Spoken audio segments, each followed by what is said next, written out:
네, 이제 5분이 지났기 때문에 오늘 설명에 시작을 하도록 하겠습니다. 오늘 이제 주제는 2022년, 2021년보다 훨씬 더 강하다라고 하는 이 내용으로 오늘 설명회를 준비를 했습니다.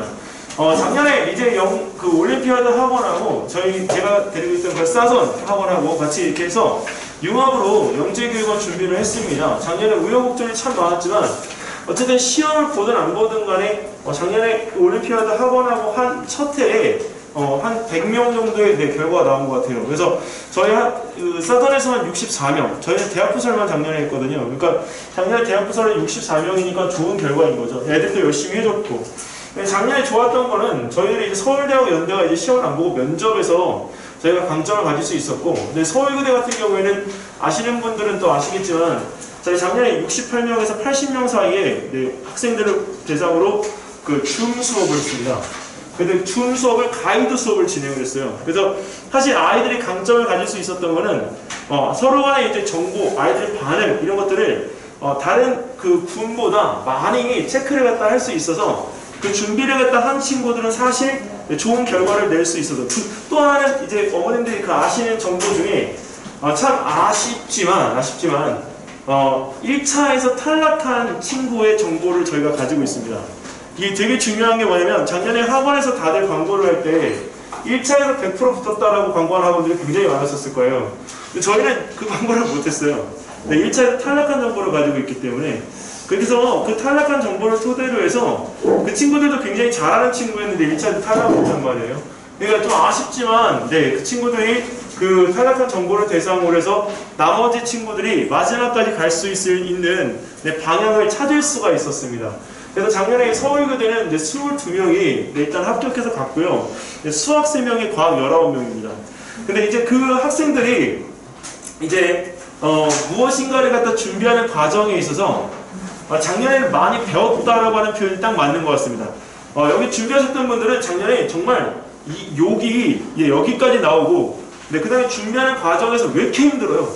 그리고 시간은 또 기다려주지 않아요. 그 다음에 더군다나 영상을 또 찍어야 되는데 애들은 내 마음대로 막 안 움직여주고 작년에 진짜 막 이 뚜껑 열기 직전까지 왔던 것 같아요. 더군다나 온라인 모의고사 할 때 애들이 워드를 못 치니까 근데 어머님들 등장하시니까 어떻게 돼요? 쫓겨났죠.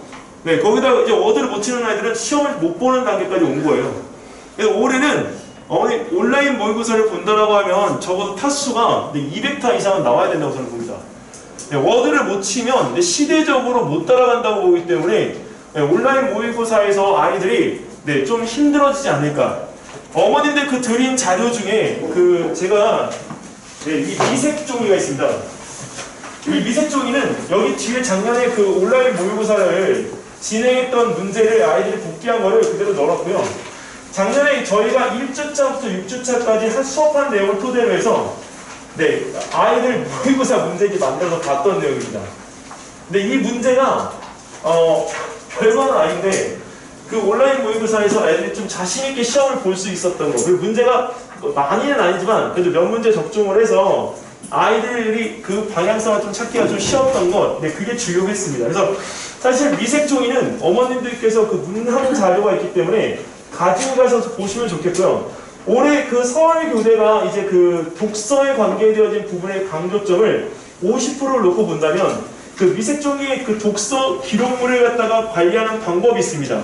근데 그 독서 기록물은 제가 만든 게 아니고요. 영재교육원에서 독서 기록 지도를 할 때 쓰는 자료입니다. 그러니까 그 자료를 토대로 해서 아이가 독서에 대한 기록물을 남겨볼 수 있도록 해주시면 도움이 될 것 같습니다. 그래서 실질적으로 그 자료들은 다른 데서 저희 사전에서도 공개를 안 했던 자료들이기 때문에 그 자료들에 대한 것들을 이용하셔서 학생들을 지도를 하시면 어머님들이 좀 수월하게 방향을 잡으실 수가 있습니다. 그리고 올해 독서를 할 때 제일 먼저 서울교대를 준비하시는 어머님들이 읽어주셔야 될 책은 자석입니다. 왜 그러냐면 작년에도 1주차에 나침판 나오면서 자석이 얘기가 나왔는데요. 이 서울교대는 자석 문제가 다 한 번도 역사적으로 빠진 적이 없습니다. 그래서 매해 영재교육원 문제와 매해 창의사교육대회 문제에서도 이 자석 문제가 꼭 나옵니다. 자석을 갖다가 우리가 문제를 주로 내는 교수님이 있다는 뜻인 거죠. 그래서 실질적으로 자석에 대한 부분의 책은 아이가 수준이 높든 낮든 일단 기본적인 책에 대한 베이스가 꼭 있어야 됩니다. 자석은. 자, 그러면 우리 시작해 볼까요?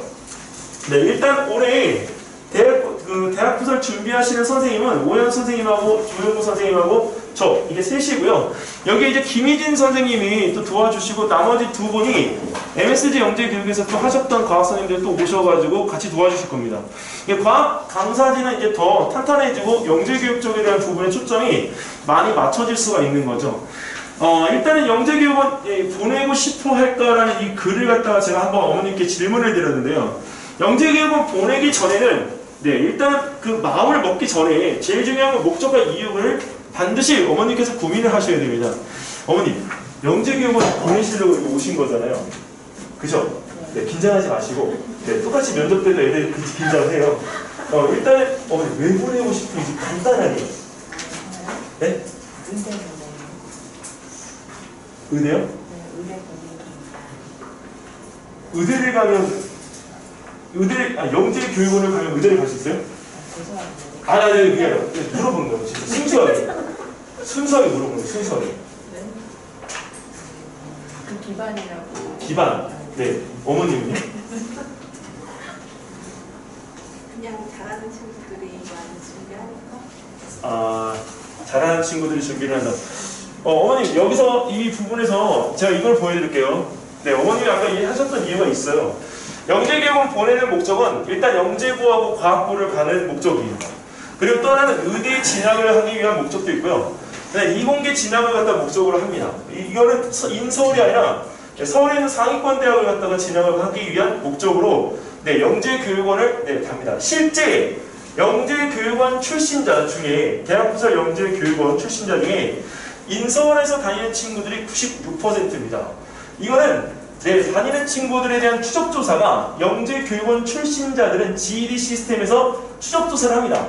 더구나 서울대 영재교육원 같은 경우에는 학생들이 대학을 졸업하는 과정까지를 다 추적조사합니다. 그렇기 때문에 영재교육을 받은 친구들이 어디로 어떻게 우리가 뻗어나가는지에 대한 부분들의 조사는 지속적으로 계속 이루어져 와 있고 그 다음에 빅데이터가 형성되어 있기 때문에 어머님들 자녀들 중에서 지금 초등학교 3학년 밑에는 어머님들이 영재교육원을 보내고 싶다고 해서 판단해서 보내는 게 아니고요.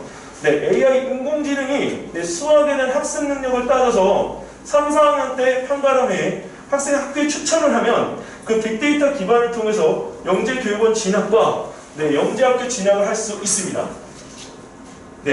어머님들이 판가름하시는 게 아닙니다. 이제 그렇기 때문에 그 부분에 대한 것들이 다 지금 현재 도입을 하고 있고 오늘 발표한 것 중에 지금 현재 모든 학교 학생들의 정원을 20명으로 지금 줄이겠다는 내용이 나왔죠. 그래서 2023년부터 5년 동안에 17조의 예산을 가지고서 학교 증축과 그다음 교사의 그 인건비 상승을 갖다가 감안을 해 17조에 대한 증액에 대한 부분들을 지금 검토하고 있는 상황입니다. 학교 학생들이 20명을 넘기면 줄어요. 특히 대도나 대치 같은 경우 학생들의 숫자가 어떻게 되죠? 많죠? 걔네들이 절반이 되려면 학교가 몇 개가 돼야 돼요? 2개가 돼야 돼요. 그러니까 그런 상황이기 때문에 실질적으로 여기 있는 이 부분에 영재 교육을 받을 수 있는 학생들은 더 한정되어지고 더 제한이 될 겁니다. 이유는 학교의 인원의 숫자가 줄어들고 그 다음에 또 하나는 담당 교사마다 담당 인원수가 줄기 때문에 학생들의 관리하는 관리력이 더 좋아질 거예요. 그렇게 되면 영재교육원에 대한 이 수업에 대한 것처럼 학교에서도 그런 수월성 수업들이 이루어질 수 있겠죠. 교사의 재량에 따라서. 그러면 영재교육원의 수업은 어떻게 되죠? 더 한층 높아져야 되겠죠. 그렇기 때문에 영재교육원에 갖다 가능할 때요. 어머님들께서 그 영재교육원의 순서를 교육청을 제일 밑에다 놓으시면 되고요. 그 다음에 영재학급, 그 다음에 대학부설 영재원입니다.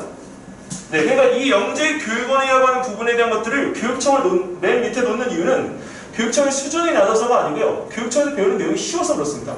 그리고 교육청은 선생님들의 노테이션이 이루어지기 때문에 거기에 대한 책임감이 없어요. 근데 영재학급은 담당 선생님들이 지정이 되어 있고 그 학교에서 이제 주도적으로 진행하는 거기 때문에 학습 퀄의 수준이 영재교육원이 그 교육청보다 높습니다. 그리고 이제 대학부설 영재원 같은 경우에는 고려대 같은 경우는 이제 끝날 때 애들이 졸업할 때 타사 과정까지 간다는 전제하에 아이들이 나중에 가게 되면 수원까지 수학 과정을 끝내서 내보내는 것이 그 원장님의 목표예요. 고려대 가는 아이들이 수학은 거기서 실제적으로 학문적으로 배우는 거기 때문에 아이들이 월등히 훨씬 더 좋은 교육들을 받을 수가 있다는 결론이 나옵니다. 자, 여기 지금 보는 건 어머님 영재고등학교 졸업생의 인터뷰 내용인데요. 이거는 일리노이 과학고등학교의 졸업생입니다. 이게 저희 나라가 아니에요. 근데 어떤 이야기를 갖다 했는지 한번 보시면 대학에서 컴퓨터 과학을 전공하는 이 친구가 자, 과제를 새로이 생각하는 그 감각을 갖다 익히고 새로운 방법을 고안하고 그다음에 관계 속에서 더욱 다양한 생각과 방법들을 전개할 수 있었다는 것은 본인이 영재고등학교에서 배웠던 것을 이용했기 때문이에요. 근데 문제는 대학에서 일반 고등학교 졸업한 친구들하고 본인이 매우 다르다는 것을 스스로 경험하고 놀랐다는 이야기가 나옵니다. 이 이야기는 미국에 있는 과학고등학교뿐만 아니라 전 세계 어떤 과학고등학교든지 다 할 수 있는 이야기들입니다. 왜? 생각하는 법에 대한 것을 달리 배우기 때문에 실제로 아이들이 성장하는 배경 자체가 완전히 다릅니다. 자, 아까 지금 앞서서 한 설명에서 시작 전에 드렸던 말씀인데 그 용인에 있는 한 외고가 아까 6시 반에 줌 수업이 끝났습니다. 정규 수업입니다. 일반 고등학교 정규 수업 몇 시에 끝났냐면 아까 1시 30분에 끝났습니다. 수업에 대한 이 부분이 양 자체가 완전히 다르기 때문에 실질적으로 나중에 걔네들이 고등학교 3학년에 가게끔 되어지면 학습에 대한 격차는 커진다가 아니고요. 학습의 격차는 따라잡을 수 없다라는 게 확실히 나타나게 됩니다. 그렇기 때문에 이 영재교육원이라고 하는 이 부분에 대한 것들이 특목고나 다른 기타 상위 학교들을 가야 되는 아이들이 거쳐야 되는 과목에서 꼭 필요한 이유는 학습량을 견뎌내기 위한 하나의 중간 과정에서 꼭 진입해야 될 단계인 겁니다. 왜냐하면 영재교육원의 학습량이 실질적으로 적지 않습니다. 근데 그것들을 아이들은 자연스럽게 받아들이죠. 왜? 영재교육원은 말이죠. 여기서 좀 이따 나오겠지만 학습에 대한 능숙함을 갖다가 요구합니다. 그게 영재교육의 취지입니다. 자, 여기 영재학교를 갖다가 졸업한 친구들에 대한 부분을 아까 이 친구가 본 모습입니다. 저희 나라 학생들 봤는데 맨 처음에는 별로 안 좋아요. 결과하고 평가에 민감하고 적은 노력을 들이고 큰 성과를 원하고 타인을 의식하고 대가에 민감하고 이게 공격적이다. 근데 이거는 누구나 다 그렇습니다. 이거는 어떤 친구들이든지 이렇게 나타날 수 있어요. 근데 장점은 뭐냐면 열심이고 문제 해결 능력이 매우 높습니다. 그리고 과제 집착력이 있어서 큰 문제에 대범하고 도전 정신이 있는 것이 저희 나라 영재학교 학생들의 모습입니다. 근데 이 부분에 대한 취지는 굉장히 높게 사요. 왜? 실질적으로 가장 중요한 포인트이기 때문이죠. 학생들이 이 끈기를 가지고 매사에 본인이 하고자 하는 것에 집중하는 것은 매우 중요한 일입니다. 여기서 바로 격차가 벌어지기 때문이죠. 그리고 이런 그룹팀에 대한 부분들을 갖다가 우리가 짜서 어떤 일을 진행할 때 일사불란하게 우리가 무엇인가를 할 수 있다라고 하는 것은 저희 나라 학생들의 가장 큰 장점인 것 같습니다. 자, 근데 이런 바탕을 토대로 해서 학생들이 영재교육원에 대한 부분에 대해서 평가를 할 때는 영재학교 영재고 가기 위해서는 영재교육원이 필수냐라고 질문했을 때 저희 사교육에서는 50대 50? 근데 외부에서 어머님들은 안 가도 된다는 분들이 있습니다. 그리고 또 꼭 보내야 된다는 분들이 계세요. 근데 앞으로는 보낼 수밖에 없는 사례가 됩니다. 이유는 어머님들의 생활기록부를 보시면 압니다. 생활기록부 띄워보시면 나이스에서 빠졌죠. 뭐가 빠졌죠? 수상기록이 빠졌어요. 근데 수상기록이 예전에는 나오더라도 지워져서 그 칸에 대한 부분의 그 영역이 있기 때문에 이 생활기록부에 대한 어느 정도 그 두께나 양쪽 부분을 갖다가 우리가 줄 수 있었습니다. 근데 지금은 아예 수상란이 아예 안 나와요. 그렇기 때문에 이 생활기록부에 대한 부분을 다시 줄 수가 없어요. 이번에도 중학교 1학년 애들, 2학년 애들 그 영재고 시험 본다고 자소서를 준비해서 써주려고 하는데 생활기록부에 행동특성하고 세특에 내용이 없어요. 거기에 딱 한 줄 적혀있는 게 뭐냐면 영재교육원밖에 없어요. 근데 영재교육원에서 뭘 띄워주냐면 영재교육원 생활기록부를 띄워줍니다. 이게 정말 중요해요. 왜? 학교에서 보는 모습 외에 얘가 특수교육을 받고 있는 부분에서의 생활기록을 띄워준다고 하는 건요 굉장히 이례적인 겁니다. 그렇기 때문에 영재고나 과거를 갈 수 있는 친구들, 그쪽으로 방향을 틀고자 하는 친구들은 실질적으로 그런 부분에서 영재교육원에 대한 부분을 야심차게 노려볼 필요성이 있어요. 그리고 여기서 이 영재 교육원의 프로그램의 기준을 명확하게 아셔야 되는데 이거는 제가 한 게 아니라 어머님들께서 보시라고 그 GED 사이트에 있는 것을 캡처해서 가지고 왔습니다. 자, GED에 보면 초등학교, 중학교 과학에 대한 지금 이 영재 프로그램 개발 목적이 뭐냐면 물론 연계성 발달 지원이에요. 근데 중요한 거는 연계성과 차별성을 확보한다는 겁니다. 기존에 있던 교육에서 탈피해서 그 기존의 교육에 대한 차별성을 둔다라고 하는 것이 가장 큰 목적이고요. 그리고 기술공학적인 부분에 대한 걸 적용하면서 학문적 개념에 대한 융합입니다. 근데 이 기술적인 부분에 대한 적용은 뭐냐면 지금 가장 초등학생, 중학생, 고등학생 중에 이슈가 되는 건 뭐냐면 코딩이에요. 코딩. 어머님들 자녀분들이 지금 코딩을 배우고 있으면 다행이고 안 배우고 있으면 적어도 5학년 때는 꼭 배우라고 말씀을 드리고 싶습니다. 이유는 중학교 때도 뭐가 들어가죠? 정보 과목 들어가잖아요. 중학교 때는 정보가 너무 쉬워요. 어렵지 않아요. 근데 어머님 고등학교 때 들어가는 정보를 어떻게 할 건가요? 아이가 컴퓨터를 모르고 그냥 배우고 그냥 아무것도 모르는 상태에서 고등학교 때 컴퓨터 학원을 다닐 수 있는 시간적인 여유가 있을까요? 저는 없다고 봅니다. 그렇기 때문에 특히 고등학교 때는 컴퓨터에 대한 부분을 우리가 넣을 머리 들어가기 여유 자체가 없어요. 그래서 5학년 때 반드시 해야 될 것 코딩을 꼭 시켜주실 것. 안 되면 서울교대 영재교육원이나 아니면 서초동에 있는 발명 영재센터나 그 다음에 또 하나는 한양대 정보영재원이나 아니면 성균관대 영재원을 꼭 보내주십시오. 근데 이게 왜 그러냐면 걔네들은 영재교육원에서 배울 때요 사교육에서 배우는 코딩을 배우지 않습니다. 학문적으로 배웁니다. 학문적으로. 파이썬부터 C언어까지 그 다음에 코딩에 대한 가장 기본적인 메이크업까지 다 학문적으로 배우게 됩니다. 근데 학문적으로 배운 건 힘이 있어요. 왜? 정통이기 때문에. 사교육에서 배우는 건 어머니 코딩은 그 시스템이 끝나면 또 다른 학원으로 옮겨야 되잖아요. 6개월짜리 프로그램이면 6개월짜리만 하고 다음 학원을 또 옮겨서 또 코딩을 다른 걸 들어야 돼요. 네, 그렇게 하는 것보다 영재교육원에서 하는 게 훨씬 효과적인 거죠. 특히 서울교대 영재교육원은 소프트웨어 영재원이 100명을 뽑잖아요. 네, 그리고 애들이 정말 재밌게 다녀요. 들어갈 때가 힘들어서 그러지. 그리고 또 하나는 이번에 지금 서초동에 있는 발명영재센터가 학교에서 1명을 추천받아서요 50명을 선발하고 그 안에서 20명을 또 추려서 선발을 했는데 제가 이걸 왜 말씀을 드리냐면 영재교육원을 다니고 있는 친구가 다시 지원해서 2개를 다닐 수가 있어요. 네, 그렇기 때문에 걔네들은 2개가 영재교육원 수료로 나옵니다. 네, 그렇기 때문에 이 부분에 대한 사실을 알려드리는 건 서초동에 있는 발명영재센터가 예전에는 안 가려고 그랬었어요. 근데 지금은 프로그램이 너무나 많이 좋아졌어요. 그리고 졸업생 중에 8명을 추천을 해서 여러분님 장관상을 줍니다.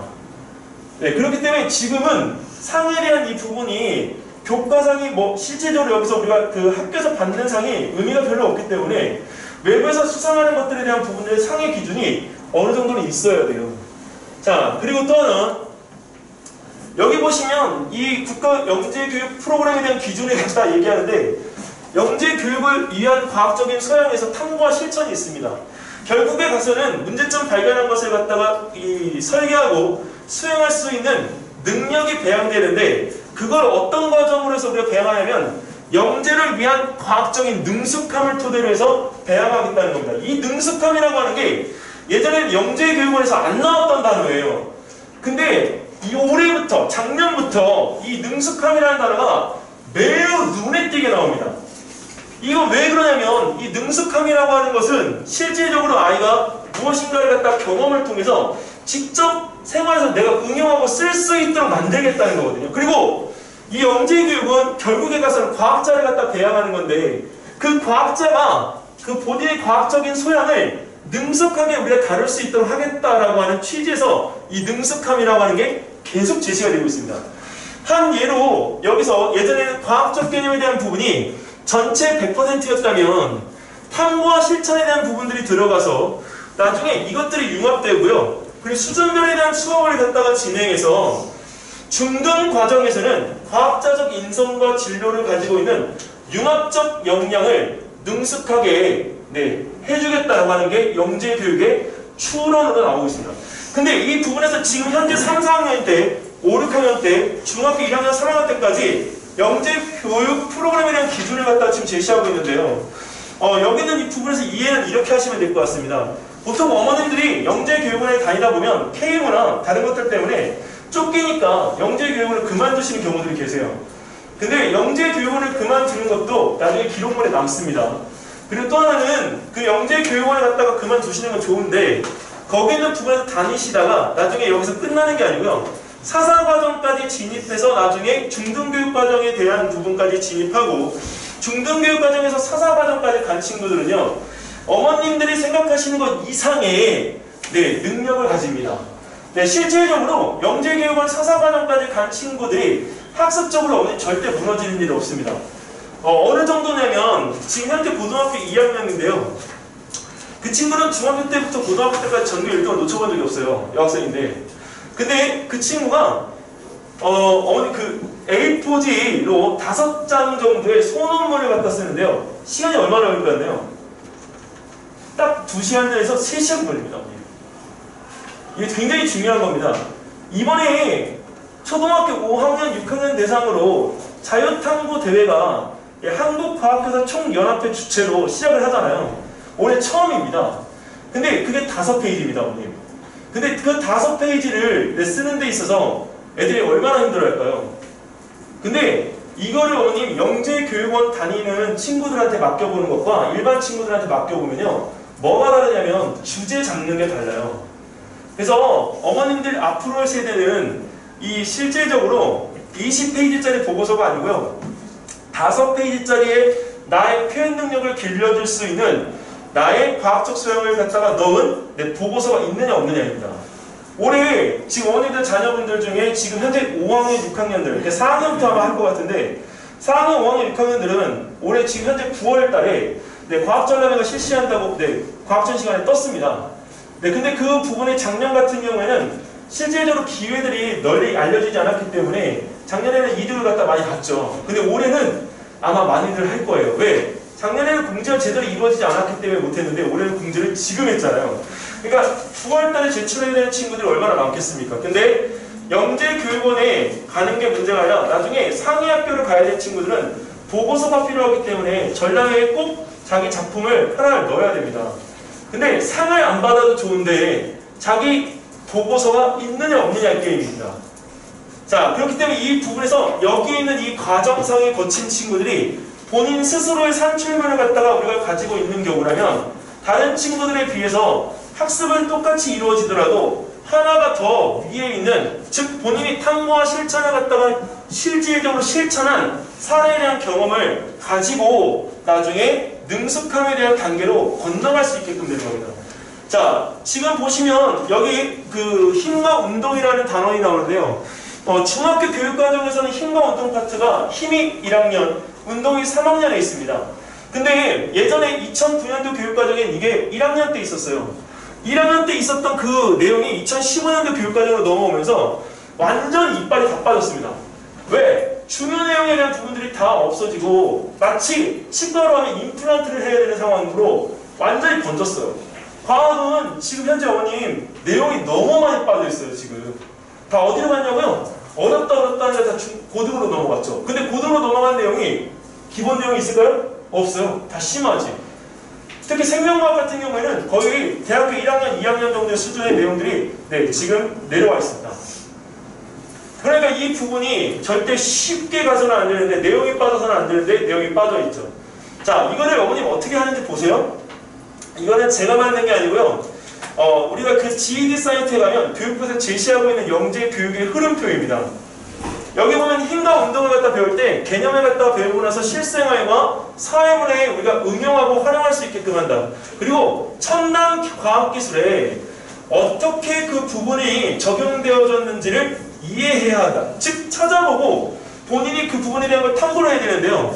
어떻게 해야 되냐면 속력의 변화와 관련해서 정량적 탐구를 수행할 때 정확한 측정과 관찰을 할 수 있는 자료의 객관성을 확보할 수 있는 실력을 가져야 된다는 겁니다.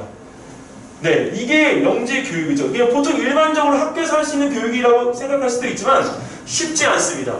자, 이거를 실제 이제 적용하는 단계에서는 거속시, 속력에 대한 이 부분에 대한 것들을 우리가 관계적으로 계산하는 방법들에 대한 것들을 배우는데 이게 5학년 때 나오죠. 근데 여기서는 뭘로 배우냐면요. 셔틀콕의 속력하고 애벌레의 속력 구하기를 배웁니다. 근데 이 애벌레의 속력을 어떻게 구하죠? 애벌레의 속력을? 애벌레는 이게 자기가 혼자 이렇게 직선으로 안 가잖아요. 네. 어머니 어떻게 구할까요? 애벌레의 속력. 애벌레 어떻게 직선으로 가게 하죠? 어머니 빨리 생각해보세요, 어머니. 빨리요. 저한테 힌트를 주세요. 이렇게 하면 영재교육이 안 돼요. 잠깐만요. 어머니, 저를 보시고. 애벌레를 어떻게 직진을 시킬 수 있을까요? 먹이를 지금 것 같은 애벌레가 뭘 먹는데요? 예전에 어머니, 그럼 제가 한 가지. 애벌레를 쓰시면 어머니 무슨 애벌레를 쓰실 거예요? 예? 그쵸? 애벌레의 종류부터 선택이 돼야 돼요. 근데 애벌레 어머니 잡을 때 이거 가시고 도친 거 어머님들 잡으실 수 있어요? 그럼 애들 시킬 건가요? 남편이요? 그날 부부싸움 나요. 큰일 나요. 네. 그때 그래서 뭘 쓰냐면 미럼을 써야 돼요. 미럼. 네, 미럼은 손으로 만져도 되고 먹을 수도 있잖아요.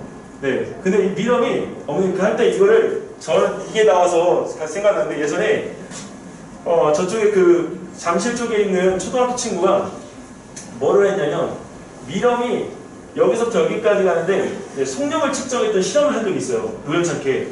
근데 이게 반드시 안 가니까 막 벽으로 기어다니고 하니까 뭐를 했냐면 그 시침핀 있죠? 시침핀을 벽으로 다 박았어요. 아 잔인하긴 한데요. 직선 코스를 갖다 뽑아야 되니까 근데 어쩔 수가 없었어요. 근데 그걸 또 타고 올라가더라고요. 진짜.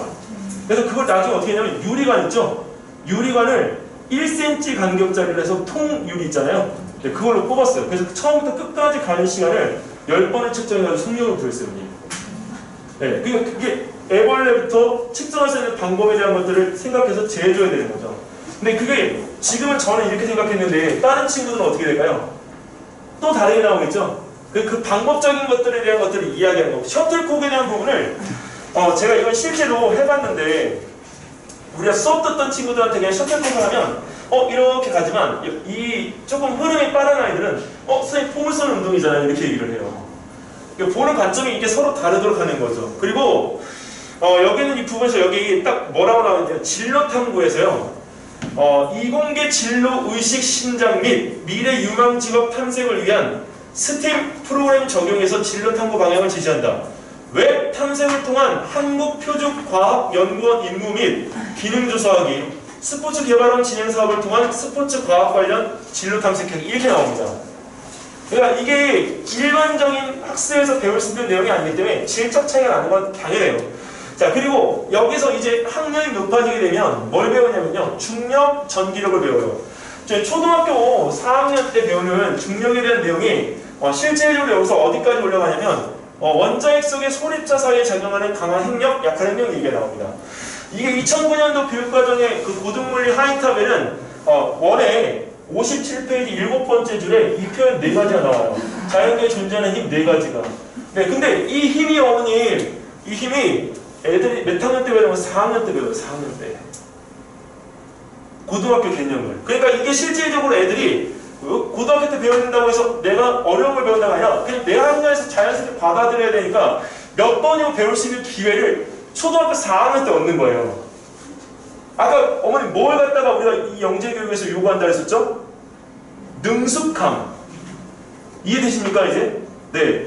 자, 그래서 이 전체적인 내용을 토대로 해서 알짜임이나 합력의 개념까지 우리가 적용할 수 있도록. 자, 근데 이런 교육을 갖다 하는 대학교사 영재교육원이 어디 있을지 영재교육원에 대한 이 부분의 종류부터 어디 봐야 되겠죠.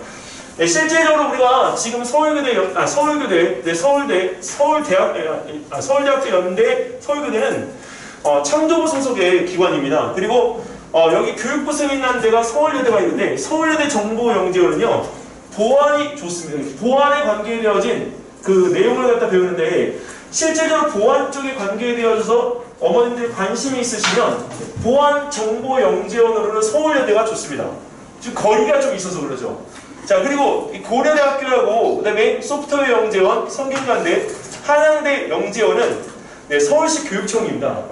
소속 관할이 다 다릅니다. 이게 자체가. 그러니까 시험에 대한 기준이 다를 수밖에 없죠. 얘가. 그리고 여기 아까 지금 이야기했던 거에서 서울교대 소프트웨어 영재교육원하고 서울교대 과학영재교육원을 별도 분리해서 뽑는 이유는 인가 기관이 다릅니다.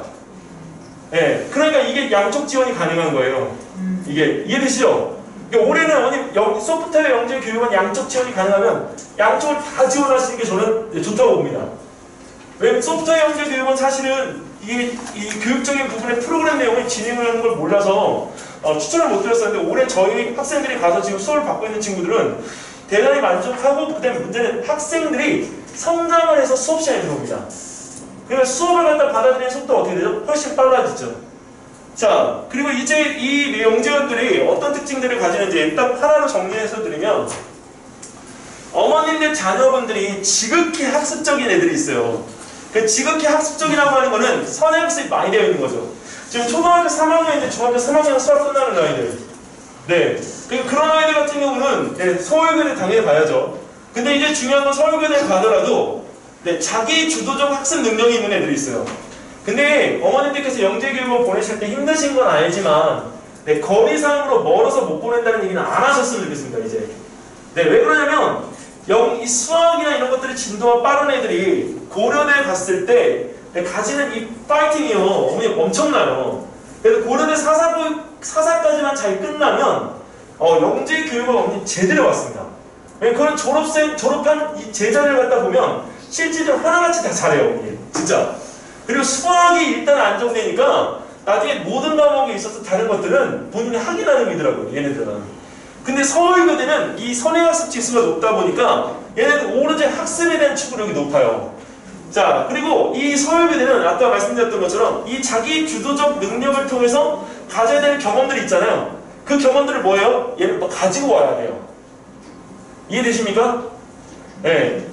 자, 그리고 제가 여기서 두 개를 붙여놓은 이유는 서울교대하고 서울대하고 내용이 비슷해요. 시험 보는 내용도 비슷하고 네, 뽑는 기준도 비슷합니다. 그 다음에 연대하고 고려대 비슷해요. 특히 연대는 일단 정교섭 부원장님이 수학에 관계되어진 부분들을 설명을 해주시겠지만 연대는 기본적으로 처음에 첫 수업이 수1입니다. 네, 이해되십니까? 연대는 처음 수업의 기준이 수1이에요.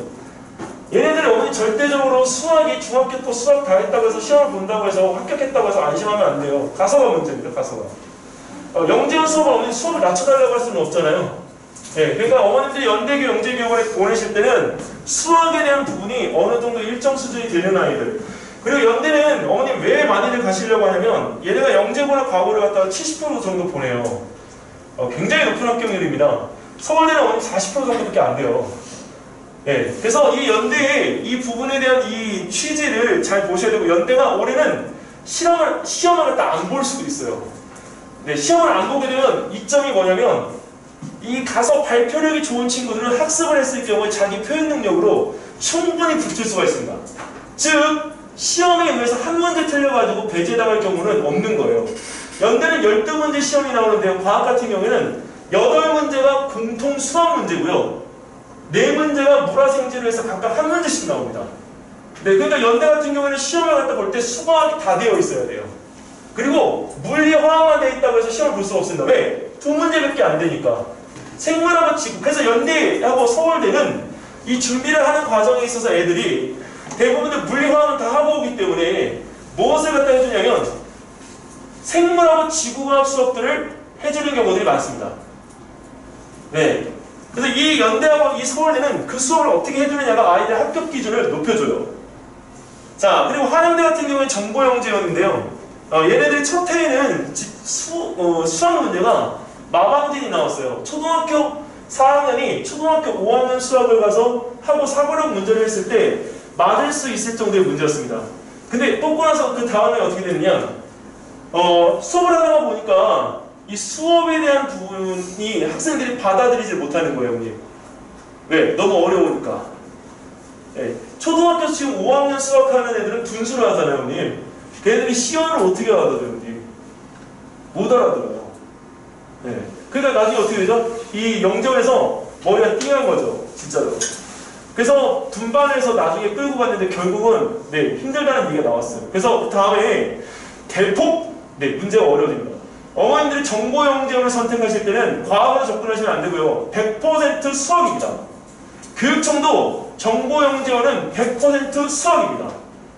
그렇기 때문에 정보영재원을 가서 지원하시는 어머님들은 수학이 일단은 관건이다라고 하는 거. 근데 문제를 갖다가 어머니 보실 때 수학이 만약에 절반이 나오면 나머지는 결국은 코딩 문제예요. 여기 지금 이제 안 계시니까 네. 하실 때는 다른 데 보내지 마시고 네, 여기 C큐브 보내세요. 네. C큐브 어딘지 아시죠? 네. C큐브 보내줘서 정보에 대한 영재원의 준비는 네, 그쪽에서 하십시오. 네. 그리고 코딩이 어머님들께서 아까 제가 고등학교 가서 배우는 늦기 때문에 5학년 때까지는 적어도 배워야 된다고 말씀을 드리는 이유가 어디서든지 다 나옵니다. 지금은. 네. 국어, 영어, 수학, 과학, 사회 할 것 없이 다 나와요. 그렇기 때문에 코딩을 네, 저희들이 어릴 때 배우던 베이직이나 GW 베이직처럼 네, 아예 그냥 딱 한 번은 기본적으로 배워야 될 과정이라고 생각하시고 아이를 꼭 지도를 해주셔야 됩니다. 수학을 2개 다니는 게 중요한 게 아니고요. 수학하고 코딩을 조화롭게 다니는 게 중요합니다. 네. 그리고 코딩은 어머님 제일 좋은 게 저희 애들 보니까 중학교 2학년 정도의 수학이 끝난 아이들이 코딩을 배웠을 때 가장 효과적이더라고요. 이유가 뭐냐면 코딩의 조합이나 코딩에서의 그 수학적인 요소들 있잖아요. 중2 2학년 2학기까지 끝났을 때 배우면 그걸 탁월하게 그걸 써먹더라고요. 응용력이 굉장히 좋아집니다. 네. 자, 그리고 여기서 서울대나 연대, 서울교대, 고려대가 이제 영재교육 합격자에서 수학 선행을 갖다가 평균적으로 조사를 하니까 서울대는 네, 중1 기준으로 해서 네, 수원입니다. 네, 근데 평균입니다, 평균. 그러니까 이거보다 못한 친구들도 있죠. 근데 연대는 초등학교 6학년이 수원입니다. 네. 자, 그 다음에 서울교대는, 네, 고려대는 초등학교 4학년 기준으로 했을 때, 얘는 지금 거의 중학교 2학년 2학기가 끝나기 때문에 중학교 3학년 이 수학에 들어있는 애들이 많습니다. 그러니까 어머님들 자녀분들이 대학에서 영재교육원을 준비를 할 때 학습적인 수준 지수가 어느 정도나 되는지를 네, 먼저 판단을 하시고 네, 준비를 하시면 좋을 것 같고요. 그리고 여기는 이 부분에서 서울대, 연대, 이 서울교대, 고려대도 과학 같은 경우에는 중1들은 네, 대부분들이 지금 생물하고 지구과학을 갖다가 우리가 중등과정은 다 끼고 물리원, 화원까지 지금 끝난 상태들이 많고요. 연대 같은 경우에는 이 생물하고 지구과학이 안 되어 있는 친구들이 네, 물리원, 물리2, 화원 한쪽까지 되어 있는 친구들이 굉장히 많습니다. 그래서 작년에도 초등학교 6학년들이 왔는데 벌써 일반 물리, 일반 화학이 끝난 애들이 굉장히 많습니다. 자, 그리고 여기서 서울교대 같은 경우는 과학은요, 중학교 과학이 끝나야 됩니다, 기본이. 이유는 아니면 초등과학을 할 때 이 기본하고 심화를 같이 해서 공부를 하면 중등에 대한 기본이 끝나기 때문에 아이들이 시험 준비를 충분히 할 수가 있죠. 이유는 애들의 어머니 응용이나 발전이나 이런 것들을 하기 위해서는 심화 개념이 필요한데 그 심화 개념은 결국은 중등 기본이에요. 그래서 그걸 연결시켜주는 내용이 필요하고요. 고려대학교는 초등과정만 네, 다 끝내도 네, 충분히 본인이 할 수 있습니다. 지금 고려대학교 이 지금 과제를 갖다가 하고 있는 친구들이 있다면 절대 어머님 애 혼자 한다고 놔두지 마시고요. 네, 살짝 터치해주세요. 왜냐면 애들이 보는 거에 대한 부분이 완전 방향을 달리 볼 때가 있어요. 근데 그 달리 보는 과정에서 가천대는 평점이 나옵니다. 평점. 아이가 A인지 B인지 C인지 그 평점을 내줘요. 가천대는. 근데 고려대는 그게 없어요. 그러니까 이게 평점이 안 나오니까 잘 하는지 못하는지를 모르세요. 그리고 고려대학교는 어머님 그 IQ 추적하는 게 있어요. 그러니까 절대 학원에서 하지 마시고요. 절대. 네, 집에서 그냥 하십시오. 네, 그리고 집에서 하실 때 어머니 방향성만 내 설정을 꼭 해주세요. 그 제발 부탁드릴게요. 하는 거하고 안 하는 거하고 합격이 어머니 달라집니다. 그러니까 고려대학교는 조금만 어른의 눈에 이 터치를 도와주면 고려대학교는 충분히 가능성이 있어요. 진짜로. 자, 그리고 여기서 이 애들이 나중에 영재교육원의 합격자들 대상으로 해서 진학 목적에 대한 부분을 조사를 했을 때 의사는 물론 가장 많습니다. 아까 어머님 말씀하셨던 것처럼 의사들이 진짜 많아요. 특히 서울대 가는 친구들은 거의 뭐 80%가 다 의사입니다. 네, 그리고 이제 연대 같은 경우도 이제 보통 이제 이공계 계통부에서 영재고나 과학고 진학하는 친구들이 많기 때문에 네, 의사보다는 과학자의 비중이 상대적으로 또 네, 많은데 이 부분에서 이 두 학교가 가지는 차이점이 있는 건 얘네들은 학습적인 거, 얘네들은 거의 융합적인 거 두 가지의 차이점입니다. 지금은 중학교 3학년들의 10명 중에 6, 7 이렇게 물어보면 다들 어디 가겠다고 얘기를 하면 예전에는 영재고나 과학고 시험 한 번이라도 보겠습니다 이렇게 얘기했는데 지금은 안 그러고요. 네, 무조건 용인여고 시험입니다. 네, 그래서 용인해고에 대한 부분의 목적성을 가지고 준비하는 친구들이 엄청 많아요. 어머님들 주변에 영재고 과거 준비하는 친구들은 100% 용인해고 준비한다고 보시면 됩니다.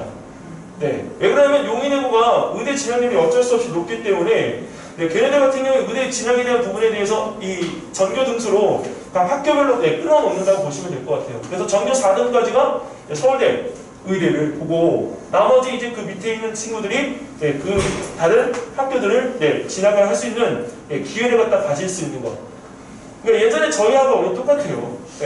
그리고 거기에 있는 부분에서 이제 어머님들 자녀분들은 정시가 57%까지 늘어난 그 세대잖아요. 지금의 수시 세대가 아니라 어머님들 자녀분들은 뭘 시켜야 되죠? 결국 뭘 시켜야 되죠, 어머니? 네? 네? 군대? 아니요, 국영수 학교. 왜 과학을 몇 교세요? 이 교육은 어머님, 아버님이 꼭 들으셔야 됩니다. 이유는 왜 그러냐면 지금까지는 이제 비교과나 이런 부분들에 대한 것들을 몰랐지만 아버님들이 나중에 그 정시대되잖아요. 그렇기 때문에 아버님들이 꼭 들으셔야 돼요. 그리고 나중에 설명이 올 때는 어머님들이 오지 마시고 아버님을 부르세요. 네. 그게 나중에 진짜 도움이 됩니다. 왜? 면접 때 진짜 도움이 돼요, 어머님. 면접에 아버님이 해주시는 게 합격률이 진짜 높습니다. 네. 자, 이제 이 부분에서 우리가 이거는 제가 거기에 아무 자료가 없어요.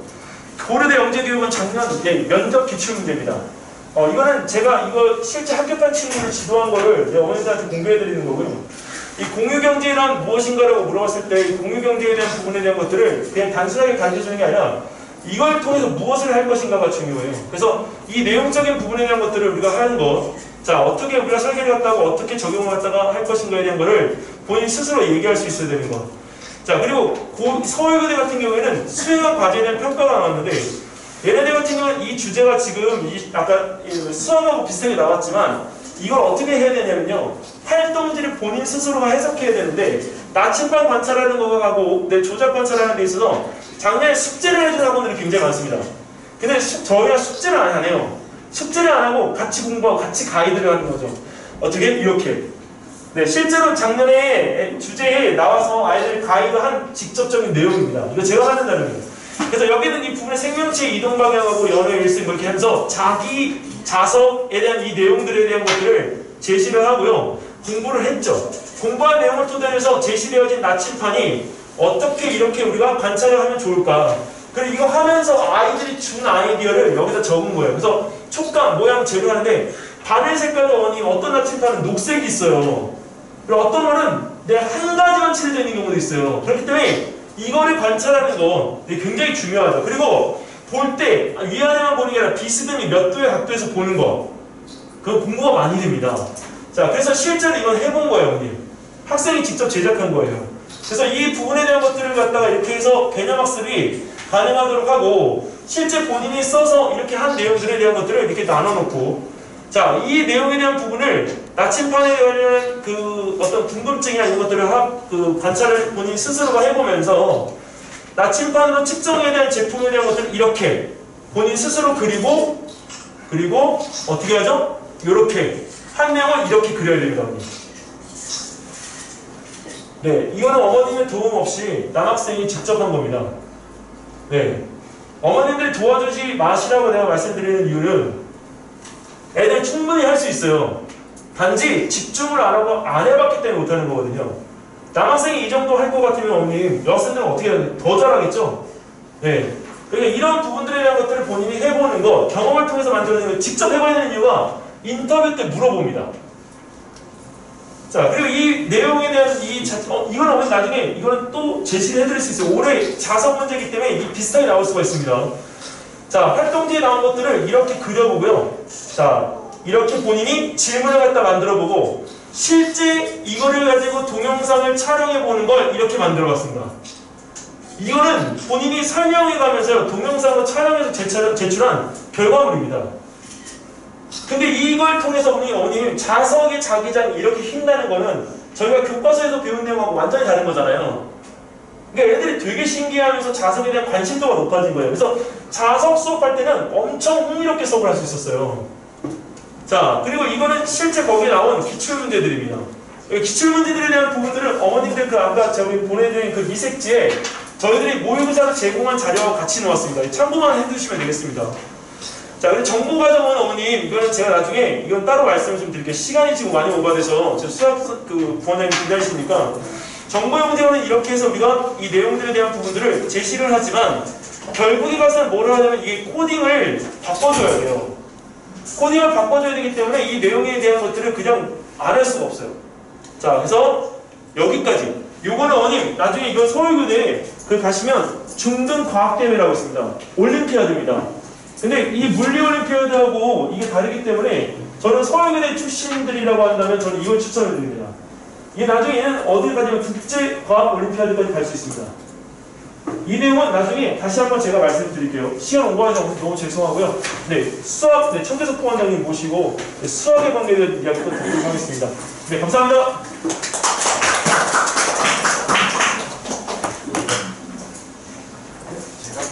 감사합니다. 죄송합니다.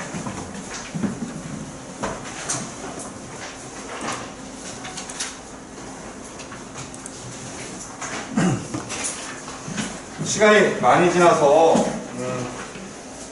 재밌게 진행을 해볼게요. 그러니까 예를 들면 딱딱한 것들은 자료 많이 보시고요. 필요한 얘기들 구체적인 사례 위주로 설명을 드리고요. 자, 우선 대학부설 영재교육 수학 관련돼서 설명을 좀 드리도록 할게요. 뭐 준비는 되게 많이 했어요. 뭐 영재교육 우리 아이들이 영재인지 아닌지도 확인을 좀 해보시는 게 좋잖아요. 근데 실제로 아직은 모를 것 같아요. 영재라는 게 두 가지 형태예요. 진짜 영재, 그 시대에 정말 어떤 분야의 특출한 능력을 발휘하는 자가 영재잖아요. 근데 보통 아직 우리 아이들은 그런 영재라기보다는 엉덩이힘 가지고 성실하게 주어진 것을 오버 시간을 내더라도 어떻게든 하는 과제 집착력과 엉덩이힘이죠. 그런 친구들이랑 충분히 영재원에서 공부를 하는 게 바람직하지 않을까. 이유를 하나만 더 말씀드리면 학원은요, 저도 학원 선생님이잖아요. 학원인데 학원과 영재원의 가장 큰 차이점이 뭐냐면 저희는 숙련 과정을 무조건 시켜야 돼요. 만약 숙련 과정보다는 아이에게 뭔가 성질에 대한 고민과 시간을 주고 기다려주고 또 모른다는 것보다 방향이 다르면 바로 잡아주고 이런 오랜 시간을 두고 할 수 없고 항상 뭐 2달이면 2달, 3달이면 3달 명확하게 성질을 정확하게 이해시키면 그거에 대한 숙련을 오래 해요. 그래서 우리가 뭐 개념을 이해하면 심화 과정을 나가는 그런 게 교과 과정 선행인데 아무래도 영재원 같은 경우는요 충분히 기다려주기도 하고요 숙련하는 시간을 많이 주지 않아도 돼요. 왜? 그 이외에는 이외의 활동으로 간주하고 실제로 개념을 다각도에서 설명을 많이 하시죠. 또 한 가지 또 뭐냐면 1대 다예요. 저희 학원도 마찬가지로 1대 다인데 표현 방법 그리고 아이가 이해한 정도를 여러 아이들이 설명을 하면 우리 아이는 선생님의 설명, 아이가 다른 친구가 해석하는 설명 그것들을 머릿속에 다 들어요. 그러면서 완벽에 가깝게 이해하려고 노력할 수 있는 과정이 되는 것 같아요. 그리고 실제로 저희는 그 교재를 가지고 예를 들면 수상, 수학, 중학교 1학년 1-1 뭐 이런 것들을 가지고 단원에 대한 내용을 깊이 있게 뭐 하지만 아무래도 숙련 과정이 무조건 뒤따라야 되니까 어머님도 혹시 저희 학원에 만일에 영재원 같은 수업을 연다면 오시겠어요? 애매하죠. 일정 기간 단기적 목표가 필요하니까 기간 동안 열심히 그 과정을 잘 이해하고 그거에 대한 유형을 완벽하게 소화하는 숙련 과정이 필요한 거지 아이가 약간 뭐 이상향적으로 이런 거구나를 깨달음을 얻기 위해서 학원에 보내시진 않잖아요. 영재원의 역할인 것 같아요. 저희가 상황상 어쩔 수 없이 할 수 없는 부분을 하는 것 같고요. 그래서 저는 교과 과정하고 같이 이 영재교육을 같이 영재원에서 하는 수업을 같이 들었을 때 시너지가 올라간다고 생각이 들고요. 실제로 저희 애들 중에 그 서울대 사사과정 아이는 그러니까 기본적으로 우선 성질 공부를 열심히 했고요. 사사과정에 들어가면서 선생님이 툭 책을 줘요. 그럼 그 책을 읽어요. 그래서 써머리를 하는 거죠. 읽다가 막히는 단어나 키워드가 있으면 스스로 알아가는 거예요. 우선 그게 과제예요. 그래서 저한테 정말 거의 한 달을 저를 애먹였죠. 위상수학 책을 가지고 왔어요. 물론 이제 아이 수준에서 눈높이는 맞아서 뭐 피타고라스가 들려준 뭐 수학 이야기 아시죠? 수학 이야기 시리즈 거기서 이제 위상수학 내용인데 거기에서 나오면 아이가 쭉 읽다가 막혀요. 무조건 단어가 막혀요. 우선 키워드가 막히고 그 다음에 이렇게 우리는 자명하게 설명할 수 있다. 이렇게 나오는 자명한 게 굉장히 중요하잖아요. 그 부분을 읽고 해석을 해야 되는데 보통 우리 아이들이 공부를 선행 속도는 많은데 자명한 것을 올바르게 이해하고 설명하지 못해요. 그런 부분을 가리키는 과정인데 굉장히 좋아요. 그러니까 선행을 통해서 선행을 어떻게 하냐? 독서를 통해서 하는 거죠. 독서를 쭉 하면서 그러니까 보통 우리 아이들이 독후감을 학교에서 중학교 때는 이제 독후감을 내야 되잖아요. 책을 읽고 관련된 내용을 써야 되잖아요. 거의 대부분 아이들이 어떻게 책을 읽냐면 잘 읽어요. 전체적인 이 책의 숲을 보는 거죠. 책의 전체적인 이 내용이 어떤 책이야? 위상수학이라는 게 있대. 뭐 도너츠랑 뭐가 똑같아. 뭐 이런 형태. 다면체라는 형태는 뭐 형질에 대한 얘기야. 뭐 이렇게 하고 넘어가는데 기본적으로 책을 정확하게 읽는 방법을 알려줘요. 어떻게? 읽다가 이해 안 되는 건 다 써머리 해야 돼요. 그리고 모르는 건 다 찾아봐야 돼요. 가까운 부모님께, 아니면 학원 선생님께, 학교 선생님께, 아니면 인터넷 서핑. 뭐 이런 것들 다 이용해서 그 책 한 권을 이해하기 위해서 시간을 굉장히 오랫동안 소요하죠. 그렇게 해서 앞선된 교육과정과 상관없이 툭 떨어져 있는 그 내용들을 알아가는 과정에서 그걸 알기 위해서 어떻게 돼요? 체계적으로 그 과정에 대한, 그 개념에 대한 이해를 차근차근 밟아가는 거예요. 그게 올바른 선행이고요. 저도 그렇게 가르쳐주고 싶어요. 근데 상황상 안 되죠. 그래서 저는 영재원을 꼭 가야 되냐고 물으시면 가도 되고 안 가도 되는 건 맞아요. 그 정도의 학습량이나 그 정도의 수업이나 그런 형태의 융합적인 아니면 실제로 그런 학습 방법을 영재원에는 다른 곳에서 찾을 수 있다면 충분히 안 가도 돼요. 근데 지금 상황에서는 그런 곳은 없죠. 영재원 뿐이죠. 그래서 영재원 꼭 보내주셨으면 좋겠고요. 또 한 가지는 이력관리가 있죠. 이력관리가 있어서 실제로 영재학교나 아니면 대학교에서 그 아이 GED에 기록된 그런 것들을 선생님들의 내용들, 그 아이에 대한 관찰 내용들을 다 정보를 열람할 수 있게 될 것 같아요. 아직은 정해진 건 아니지만 그런 부분에서는 충분히 지금 초등학교 자녀를 두신 분들은 충분히 준비하고 대비하셔야 된다. 그게 시작일 것 같고요. 자, 영재 교육이란 뭐 사전적 의미죠. 그래서 실제로 영재를 하면 재능이 뛰어난 사람으로서 이 친구들의 잠재력을 증폭시키기 위해서 어떻게 해요? 충분한 특별한 교육이 필요하다. 이런 친구들을 영재라고 하는 건데 포괄적 정의와 그리고 이제 파란 줄 요거만 볼게요. 실제로는요. 교과의 영역에서 한정하지 않고 다양한 영역에서 재능을 가져야 된다.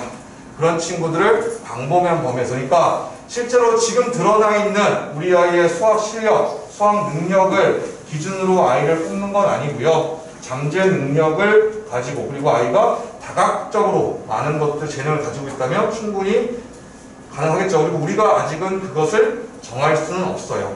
실제로 이따가 교대 영재원 설명을 드릴 때 잠깐 더 말씀드리겠지만 온라인 교육을 6주간 했었거든요. 8주 가까이 되죠. 일주일 간격이 아니니까. 그 과정을 실제로 했던 아이들이 성장하는 모습이 보여요. 첫 주차 때 당황스러움. 이렇게 하지? 문제를 풀어오래요. 그리고 열심히 손글씨로 빼곡하게 써야 돼요. 활동지에서 내용들을 그것을 다 어떻게 조사하고 또 중요한 내용들을 또 공부해야 되고 그런 활동이 실제로 쌓이면요. 저도 공부를 했어요. 부모님들도 공부 많이 하셨을 거예요. 그것 때문에. 그래서 저는 충분히 합격 여부와 상관없이 도움이 되는 내용이다. 충분히 아이에게 수학적 성장을 시킬 수 있는 하나의 방법이 되지 않을까 싶어서 꼭 준비를 시켜줬으면 좋겠다. 네, 뭐 다른 건 얘기 안 할게요. 이거는 뭐 앞에서 많이 얘기하셨고요. 결국은 수학 공부하려고 수학만 딱 단순하게 수학만 얘기할게요. 수학 공부하려면 결국 수학을 왜 배우는지부터 알아야 되잖아요. 근데 이 부분은 잘못 얘기했어요. 우리가 수학을 공부할 때 무엇을 길러야 되냐 이걸로 잘못 썼는데 결국은 엉덩이 힘이에요.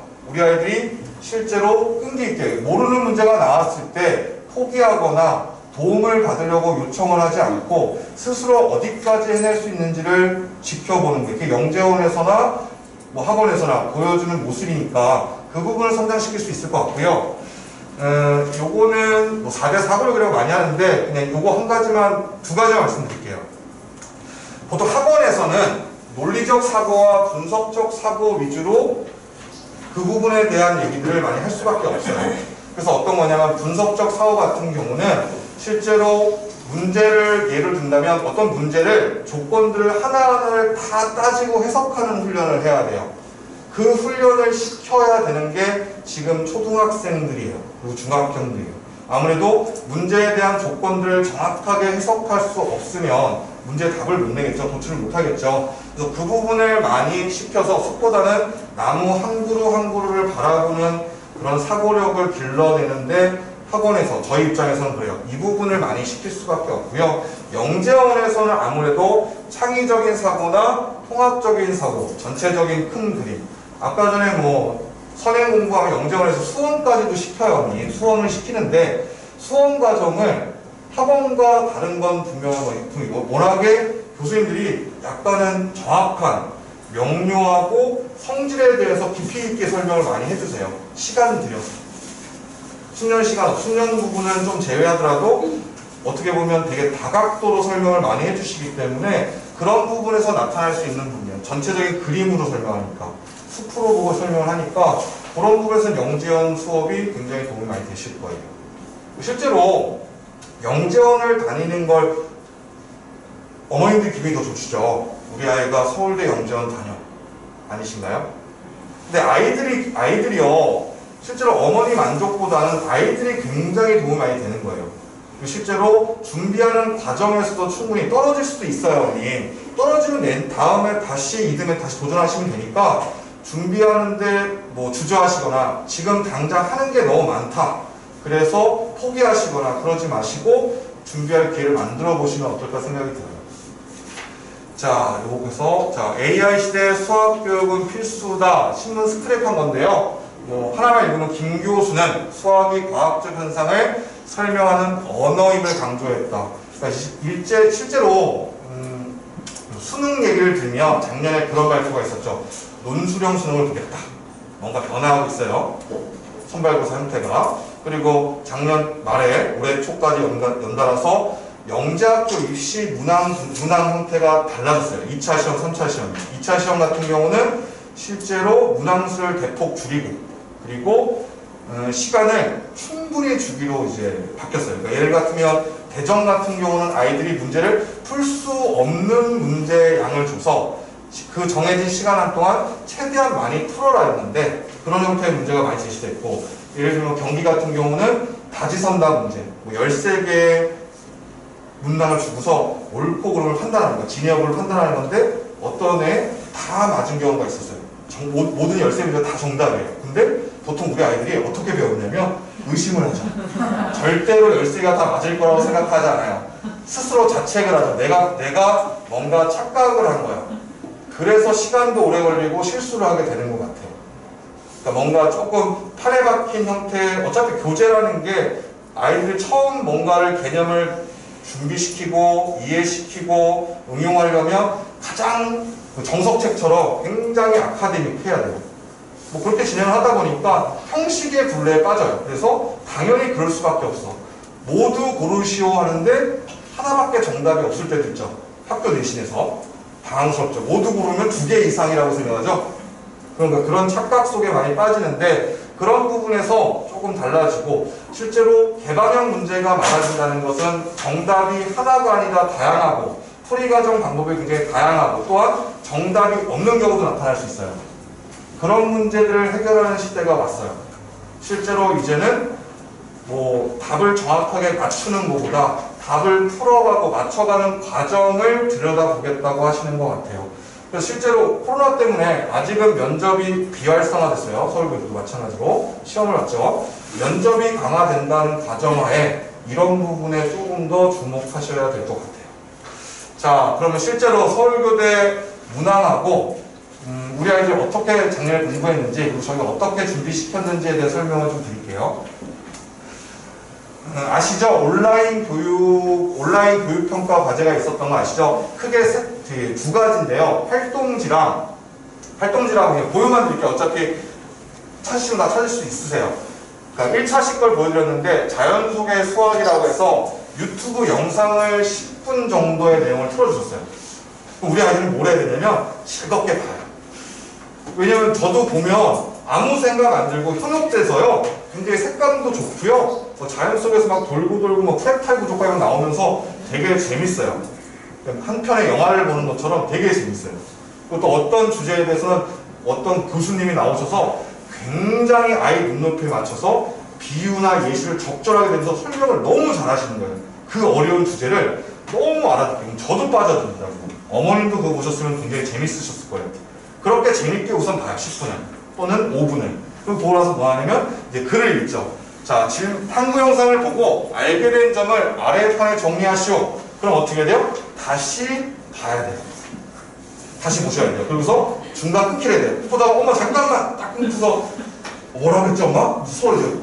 그 앞에서 나오는 말하는 사회자의 말을 귀담아 듣기 시작해요. 처음에 그냥 즐기다가 귀담아 듣기 시작해요. 이게 독서랑 비슷하죠. 처음에 대충 훑어보면서 이런 내용이구나 읽다가 본격적으로 뭔가를 해야 되는 상황이 오면요. 하나하나를 다 봐야 돼요. 굉장히 어려운 일이에요. 그래서 그렇게 해서 우선은 뭐 알게 된 점을 찾고요. 그리고 우리가 살고 있는 이건 이제 그 내용 속에서 주는 제시죠. 그 우리가 살고 있는 자연 속에서 수학이 깃들어 있다고 말은 어떤 의미인지 영상에서 충분히 제시가 됐는데 본인의 생각을 적어야 돼요. 이렇게 6차, 10까지 하고 나니까요. 아이들이 굉장히 좋아져요. 어떤 게 좋아져요? 우선 엉덩이 힘도 좋아지고요. 우선 단기적으로 목표가 생겨요. 아, 수학을 내가 이렇게 해야 되는, 수학을 하는 이유에 대해서도 좀 명확해지는 것 같아요. 그래서 이 과정은 굉장히 도움이 돼요. 자, 두 번째는 이제 아이들을 고통받게 하는 과제죠. 문제 해결 과제인데요. 총 21문항이 나왔고요. 매주, 매 차시마다 21문항이 나왔는데 보통 1번, 2번 문항은 되게 쉬워요. 연산 형태의 문제. 그래서 이 부분이 있고 그 다음에 21번 문항이 있는데 그거는 이제 실제로 아이가 영상을 찍어야 돼요. 어떻게 찍냐면 실제로 문제를 우선 풀고 그 다음에 이제 자기가 푼 것을 서술적으로 이제 연습을 좀 해보고 그 다음에 영상을 찍어서 보내야 돼요. 내가 어떻게 풀었는지 나의 생각을 논리적으로 서술해야 돼요. 구술해야 돼요. 그런 부분이 이렇게 되어 있죠. 자, 근데 보시면 아시겠지만 여기서 보면 이 시험지 21문항이 60분으로 제한을 했어요. 그래서 작년에 제가 모든 학생들 꽤 많았거든요. 저희 애들이요. 그 아이들을 다 물어본 결과 60분만에 푼 친구는 없어요. 거의 3일씩 걸려요. 욕심이 생기니까 어떻게든 스스로 답을 내려고 하는 친구들이 많더라고요. 물론 모르겠어 도와줘 이런 친구도 있었거든요. 저는 어떻게 하냐면 힌트는 좀 줬어요. 증말 안 되는 거 힌트는 줬어요. 근데 막연하게 답 알려주진 않았어요. 그리고 이 아이가 개념, 예를 들어서 함수 부분의 개념이 약해서 이 문제를 해결 못하면 차라리 함수 내용에 대해서 설명을 해줬어요. 그러면 그 친구는 이 온라인 과제를 통해서 함수 내용을 보완하고 약점을 보완하는 부분이 돼요. 그래서 저는 이런 부분을 이번에 5개월 이상 하겠죠. 그 과정 속에서 선행 공부와 별도로 이 공부를 하면 충분히 우리 초등학교 저학년 때 사고력 공부 많이 하시잖아요. 교과 사고력 위주인 건 아시죠? 대부분이 그 지금 초등학교 2학년 때 배우는 사고력이 보통 4학년, 5학년 또는 중학교 1학년 때 나오는 개념들을 앞서 배워서 확장시키는 내용이잖아요. 대부분 그래서 이 부분 또한 마찬가지예요. 어떻게 보면 사고력 공부하는 거예요. 그러니까 교과 선행 외에 이 공부를 하면서 새로운 걸 알게 되고 그리고 내가 연산이 부족한 부분을 연습하고 확실히 실력은 늘어요. 정말 어떤 친구, 몇몇 친구들은 한 주 한 주 지나가면서 실력이 느는 걸 봤어요. 그래서 실제로 이렇게 진행을 하고요. 포인트, 이거는 너무 시간이 길어지면 안 되니까 포인트만 말씀드릴게요. 수업 참여도가 뭐냐면 열심히 하는 거예요. 시간에 맞춰서 최대한 노력하고 영상 보내면 영상 보내고 그리고 과제 수강 과정을 이제 평가할 거니까 실제로 관련된 책들을 많이 활용하셨으면 좋겠어요. 그리고 두 번째는 과제 집착력에 대한 평가예요. 아까 문제 해결 문제 있죠? 문제 해결에 대한 푸는 거. 그래서 새로운 문제를 받아들이는 것도 되게 중요하고 본인만의 수학 노트를 좀 만들면 어떨까? 왜냐면 이따 잠깐 다시 보여드리면 자, 문제가 어떤 칸이 되게 좁아요. 그림이 하나 들어가 있는 기하 문제 같은 칸이 굉장히 좁아서 답 딸랑 쓰면 끝나요. 풀이 과정 쓰기도 좀 어려워. 우리 아이들이 아직 글씨가 숙련되지 않아서 굉장히 커요. 그리고 어떤 친구는 잘 못 써요, 글씨를. 근데 이것을 원래 A4 용지 출력해서 풀면요, 생각보다 잘 보이는데 이걸 사진을 또 찍어야 돼요. 사진 찍으면 어떻게 되냐면요. 진하게 못 쓰는 친구나 또박또박 못 쓰면요 글씨가 제대로 사진이 안 나와요. 그러면 아무래도 불이익이 되잖아요. 그래서 그런 것까지 연습을 해야 되는 거고요. 칸이 적다 보니까 다양한 풀이를 적고 싶은데 나는 이 문제에 대해서 여러 가지 해결 방법을 찾았는데 다 못 담잖아요. 그래서 저는 수학 노트 한 번 가지고 그 차시가 진행될 때 옆에다가 뭐 1차 시의 4번 문제에 대한 보완, 추가 풀이 이걸 여기서 적어서 모르겠어요. 아직 그 내란 말은 없지만 내실 수 있으면 내세요. 얼마나 아이가 이쁘요. 그 학교 입장에서 굉장히 이쁜 아이죠. 이렇게 정성을 다했구나 우리 수업에 대해서. 그래서 그것도 팁이면 팁이에요. 아니면 제출할 수 없게 되더라도 아이는 충분히 준비가 될 거예요. 학습 능력에 대한 향상은 분명히 있을 거예요. 그래서 수학 노트 한번 챙겨서 여기다 다 못 담고 아니면 여기다 담았어도 다시 한번 정리하고 그런 습관 들이면 정말 유익한 시간이 될 것 같아요. 자, 그래서 이런 부분이 있고요. 두 번째 게 뭐냐면 그러니까 두 가지예요. 실제로는 유튜브 영상이나 유튜브 영상을 보고 그 부분에 대해서 아까 얘기했던 거고, 두 번째는 그 네이버에서 검색을 해보시면 아시겠지만 수학 365일이라는 게 있어요. 칼럼 비슷해요. 뭐 이따 보여드리겠지만 주제별로 그거에 대해서 간략하게 설명을 하는 거예요. 위키백과처럼. 그러면 재밌게 읽어요. 재밌게 읽을 수 있는 내용이긴 한데 검색을 하다 아이들이 그걸 읽다 보면 다 막혀요. 내용들이 어려우니까. 그러니까 그리고 자세한 설명이 없어요. 구체적이지 않고 아까 얘기했듯이 이것은 자명해서 이렇다 뭐 이런 식으로 표현되는 것도 있어요. 그럼 아이들이 혼란스러워요. 그러면 또 어떻게 돼요? 공부를 해야 돼요. 그 글을 읽고 알게 된 점을 쓰고 그 글에서 제시되는 내용 중에 추가 질문이 있다면 그것에 대해서 답변하고 그런 형태가 될 것 같아요. 자, 유의사항 잠깐만 볼게요. 손글씨와 그림으로 답안을 제출해야 되니까 깨끗하게 작성해야 될 것 같고요. 면접관에게 제출을 해야 되기 때문에 내용 또한 숙지하셔야 돼요. 어떻게든 답만 내면 끝이라고 돌아보지 않으면 실제로 잘못되면 2차 합격했다가 면접 가서 문제가 됐어요. 물론 면접이 될지 안 될지 모르겠어요, 올해. 하지만 분명히 제출하는 거기 때문에 내용 숙지는 필수고요. 실제로 스스로 발전하고 있다는 것을 강조해야 돼요. 왜냐하면 1차 시에 뭐 예를 들어서 나 웃긴 말로 그냥 저를 만났어요, 얘가. 그래서 제가 도와줬어요. 막 답 다 내주고요. 풀이가 좀 옆에 다 써주고요. 그래서 1차 시를 저를 만나 제가 갑자기 뭐 여행을 갔어요. 제가 없어졌어요. 제가 이제 부재됐어요. 그건 아이가 2차 시부터 뭐 저보다 더 잘 풀 수도 있겠지만 저보다 좀 나쁜 풀이, 형편없는 풀이가 진행될 수도 있어요. 형편없진 않지만 아이 수준에 맞게 됐어요. 그러면 어떻게 돼요? 롤러코스터가 돼요. 처음에 1차 시는 성적이 풀이가 굉장히 좋다가 갑자기 이상해지는 거예요. 중간에 또 올라갔다 또 이상해지면 그것은 선생님들 뭐 저희도 판단하겠지만 당연히 이 아이 혼자 하는 게 아닌 것 같은 느낌이죠. 차라리 차근차근 점수가 올라가고 맞은 개수가 올라가고 풀이가 좋아지는 게 보이면 당장 이 아이가 좀 부족하고 많이 못 풀었어도 성장하고 있잖아요. 우리 수업을 통해서 성장하고 있잖아요. 그렇다면 뽑아줄 것 같아요. 제 개인적인 의견이긴 한데 성장을 보는 거지 완성되어 있는 아이를 뽑으려고 하는 것은 아니에요. 저라도 그럴 것 같아요. 완성된 아이는 없죠. 선생님들 입장에서 잘한다는 건 표현이 되지만 이 아이가 완벽하다고 표현하지 못해요. 잘하고 있다는 거죠. 그리고 성장할 수 있는 가능성이 높겠죠. 지금 준비가 잘 돼 있으면. 하지만 실제로 준비가 좀 안 돼 있어도 차근차근 차시별로 올라가는 게 보여진다면 그 친구를 뽑을 수 있고 뽑히지 않더라도 이 아이는 성장하고 있어요. 그래서 실제로 이 과제 활동은 아이가 스스로 했으면 좋겠고요. 저희가 도와줄 수 있는 건 작년에 자료가 많이 있잖아요.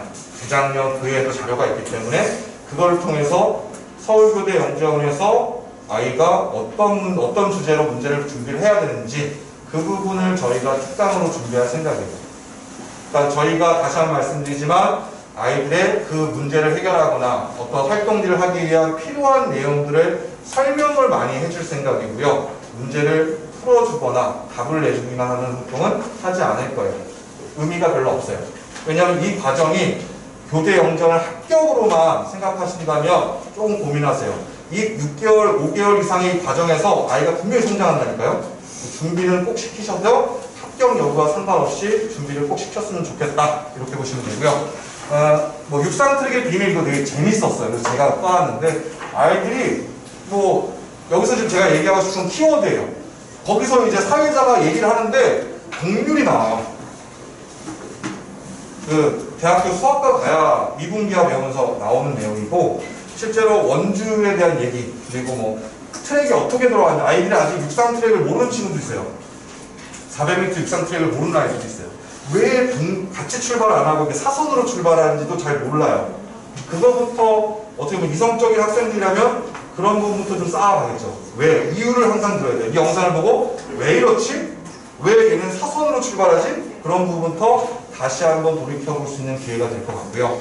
활동지 같은 경우는 이제 뭐 되게 간단한 내용이긴 한데 가끔 영재고 문제 제가 변형해서 아이들한테 풀리기도 하는 문제예요. 시자 정리. 그래서 여기서 나오는 것들은 이제 작도 부분이 나와요. 작도 부분에 대한 얘기들도 나와서 충분히 선행학습을 할 수 있는 수단이 돼요. 자, 그 다음에 문제 해결은, 문제는 안 보여드릴 것 같고요. 아까 말씀드렸듯이 1차 시프트 6사시까지 진행되는 작년 기준으로 난이도가 올라왔어요. 난이도가 올라갔고 실제로 객관식 문제가 초반에 많다가 객관식이다 단답형 문제로 수로 바뀌기 시작하더라고요. 그리고 실제로 아까 뭐 전종 선생님 말씀하셨듯이 선행이 많이 안 돼서 상관은 없어요. 근데 시간이 오래 걸리는 문제가 간혹 나와요. 예를 들면 뭐 교란순열이라는 내용이 있어요. 그걸 몰라도 충분히 우리 아이들은 풀 수 있는데 시간이 10분 이상 걸려요. 왜? 몇백 개를 세야 돼요. 그러니까 차라리 뭐 한 20개 미만으로 세는 거면 전 교란순열 안 가르쳐 줄 거예요. 근데 몇백 개를 세야 되니까 차라리 저는 분명한 건 아이들한테 이걸 다 스스로 풀게 해요. 열심히 세수 풀게 하고 그 다음에 우리가 고생했으니까 단글을 좀 줘야죠. 그래서 이 부분을 이렇게 해석해서 풀면은 굉장히 간단하게 풀 수 있어. 이런 부분을 설명을 해줄 거예요. 거기에 도움이 많이 됐던 것 같고요. 그래서 다양한 풀이가 가능한 것들이 꽤 많았고요. 그리고 선행 개념이 다수 포함이 돼 있었어요. 물론 몰라도 풀 수 있는데 시간이 오래 걸려요. 아까 제시한 대로 60분 안에 21문제를 풀기는 어려운 일이에요. 그죠? 그래서 선행 개념이 다수 포함됐다. 그리고 과제 집착력이 요구되고 연산 능력이 기초다. 우리 아이들 연산을 못한다고 이제 가끔 연산을 잘하고 못하고 이제 저한테 상담을 많이 하시거든요. 왜 우리 아이들 연산을 못할까요? 그러니까 어떤 거냐면 잔실수가 많다. 그리고 자꾸 숫자를 혼동한다. 뭐 식을 조작하기가 좀 어렵다. 이런 게 있는데 두 가지 방법이 있어요. 뭐 다 아시겠지만 오답 정리 잘 하시면 돼요. 오답 정리를 어떻게 잘하냐면 충분히 연습을 하고 그 문제를 그리고 시간이 좀 지나서 하루든 이틀 지나서 어머니가 제시하거나 저희가 제시해서 스스로 다시 풀어내는 거예요. 그 정도면 오답 정리가 되는 거고 다른 한 가지가 있는데 이거는 이제 학원마다 다른 생각 저는 제 생각은 그래요. 어떤 거냐면 학원에 와서 뭐 어떤 뭐 교육을 시킬 때 아이한테 뭔가를 가르치잖아요. 개념하고 뭐 응용과정 심화 문제를 풀어주는 것도 중요한데 연산식을 잡기 위해서는 아무리 연산이 간단하다고 선생님이 끝까지 풀어주는 거예요. 어떻게 하냐면 끝까지 풀어줘요. 그럼 아이들이 연산을 배워요. 선생님한테. 선생님 스타일로 따라가요. 처음엔 잘 안 되죠. 고집이 세니까 우리 아이들은. 절대로 선생님들 안 해요. 선생님 왜 꼭 그렇게 해야 되나요? 그럼 저는 이렇게 해야 돼요. 의미가 있어 얘들아. 의미가 있죠. 왜? 응용 문제 나왔을 때도 똑같은 체계로 풀 수 있도록 식을 조작하고 쪼개는 거니까 쪼개고 합치는 작업을 할 거니까 의미 있게 풀어주려고 하면서 연산을 끝까지 내주면요 아이들이 연산 실수 좀 줄여가는 것 같아요. 저처럼 연산하면 되게 잘하는 거거든요. 죄송합니다. 잘난 체를 좀.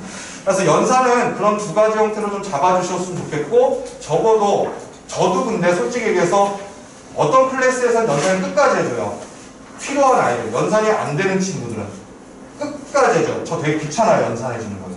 그리고 또 간혹 가서 사람인지라 연산 뭐 잘못 착각해가지고 멀리서 보니까 착각해서 답 잘못 낼 수도 있잖아요.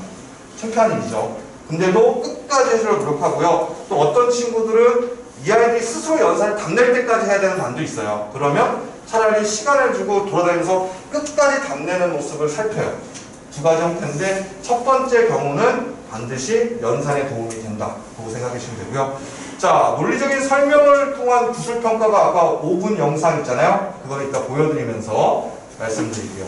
자, 이게 3차시 문제였는데 왜 이걸 보여드렸냐면 우선 아이들이 마방진 형태의 문제나 되게 쉽게 생각했는데 답이 잘 안 나왔던 문제고요. 1차시, 2차시의 영상과 난이도가 갑자기 올라갔던 문제라 여기서부터 이제 선생님한테 의존하려고 연락을 굉장히 많이 시작했던 난이도가 올라가면서 그런 문제였고요. 자, 우선은 뭐 TV면 TV인데 제 생각이에요. 제 개인적인 생각인데 항상 대본을 만드셨으면 좋겠어요. 영상을 찍기 위해서. 대본을 좀 미리 만들고 어떻게 설명할지 연습을 어머니랑 같이 쭉 한 다음에 꽤 논리적인지를 확인하셔야 돼요. 정확하게 오류 없이. 그죠? 그래서 그리고 여러 번 설명 영상을 한번 찍어 본 다음에 한 번에 쭉 찍지 마시고 보통 수학 문제 풀면은 1단계, 2단계, 3단계 결론 이렇게 하잖아요. 그러면 그것을 끊어서 찍고 본인이 반드시 한 번 더 확인하고 우리 아이가 그걸 봤는데 엄마 나 다시 찍을래. 굉장히 좋은 상황이 되는 거죠. 자기가 찍은 게 마음에 안 든 거예요. 설명을 조리 있게 못하고 뭐 말을 버벅거렸다든가 뭔가가 부족한 거잖아요. 다시 하겠다는 거잖아요. 우리 아이들이 시간이 정해진 시간에 공부를 하다 보니까 절대 뒤돌아보지 않아요. 딱 정해진 시간에만 내일 뭐 제 수업을 듣는 친구들도 정해진 시간 안에서 다 해결해야지 그 이외의 시간은 절대로 용납이 안 되죠. 그래서 저한테 전화 와요. 과제를 줄여달라고 전화도 오고요. 어떨 땐 정해진 시간에 못했기 때문에 숙제를 못하게 한다. 이렇게 얘기도 진짜 노골적으로 하시는 분도 계세요. 그런데 우리 아이가 바뀌었어요. 왜냐하면 다시 찍을래 엄마 이런 얘기가 나온다니까요. 되게 좋은 생각인 것 같아요. 그래서 이 부분은 되게 의미가 있다고 생각이 들고요. 자, 답도 한번 보여드렸어요. 네. 찍어서도 찍을 수가 있어요. 네. 자, 그 다음에 서울대 연대 부분이에요. 물론 여기 어머님들 뭐 절반 이상은 아직은 서울대 연대 쪽 아니신 건 아는데 나중에 서울대 연대를 지원하셨으면 좋겠어요. 여기는 네, 실제로 영재학교 준비하는 아이들은 연대 지원 많이 하죠. 그래서 자, 성향을 좀 파악하려고 작년에는 코로나 때문에 실제로 시험이 없었어요. 시험이 없다 보니까 되게 당황스러워요. 우선 저희는 시험이 있다는 가정하에 서울대는 막판까지 시험이 있다고 계속 얘기하다 마지막에 공지를 풀어가지고 되게 당황스러웠는데 우선은 수업을 저희가 진행을 했어요. 진행하다 중간에 끊겼었죠. 그리고 이제 면접으로 다 전화를 해서 다 개별 자소서 써준 거 아니에요. 저 썼다고 얘기하시면 안 돼요. 도와줬고요. 첨삭 도와줬고 자소서 대한 관련된 면접, 수학 문제풀이를 시켰던 경우인데요. 그래서 올해는 또 시험을 볼 수도 있기 때문에 면접에 대한 얘기는 아직 공고가 안 나왔으니까 다음 기회에 또 모셔다 놓고 얘기 드리고요. 우선은 재작년에 나왔던 기출문제 형태로 분석을 드릴게요. 그럼 여기서 이제 어머님들이 판단을 하셔야 될 게 항상 이제 초6이 되면 서울대를 가는 게 맞을지 연세대를 지원하는 게 맞을지를 늘 고민하세요. 그래서 지금부터 좀 살펴주세요. 우리 아이가 어떤 성향인지. 자, 서울대 영재원 기출문제가 세트형 문제로 4문제가 나왔었고요. 1번 문제는 중학교 1학년 뭐 내용만 알아도 충분히 알 수 있는 문제고 물론 좀 추가적으로 집합 개념을 알면 더 좋아요. 근데 몰라도 풀 수 있는 문제고 연립방정식 관련된 문제예요. 그래서 평균 개념은 초등학교 때 배운 거고 연립방정식에 풀이는 그냥 제가 정성 들여 푼 거라 이렇게 자세히는 안 풀어야 되고 아이들 굉장히 빨리 풀어요. 어려운 문제는 아니었다. 그렇죠? 자, 두 번째 문제부터 조금 이제 어려워지기 시작했어요. 실제로 우리 아이들은 대부분이 열심히 그려요. 이 문제는 어쩔 수가 없어요. 경시를 했던 친구들도 열심히 그리더라고요. 지켜봤더니. 실제로 이게 이산수학 내용이에요. 고등학교에, 대학교에 이산수학 내용에서 어떻게 보면 그 그래프 이론이라고 하거든요. 그래서 실제로 답을 내면 이론을 좀 써야 돼요. 그리고 실제로 2번 문제 같은 건 본인이 직접 경로를 찾죠. 근데 이 내용이 실제로는 정리예요. 그래프 이론의 정리로 나타나기 때문에 생각보다 정확하게 이렇게 풀지는 못하고요. 대부분 아이들은 약간의 노동을 통해서 뭐 시행착오를 통해서 규칙을 찾아요. 그런 문제였고요. 그래서 대부분 초록 문제라고 보시면 돼요. 자, 네 번째 문제는 실제로 정보 문제 비슷하죠.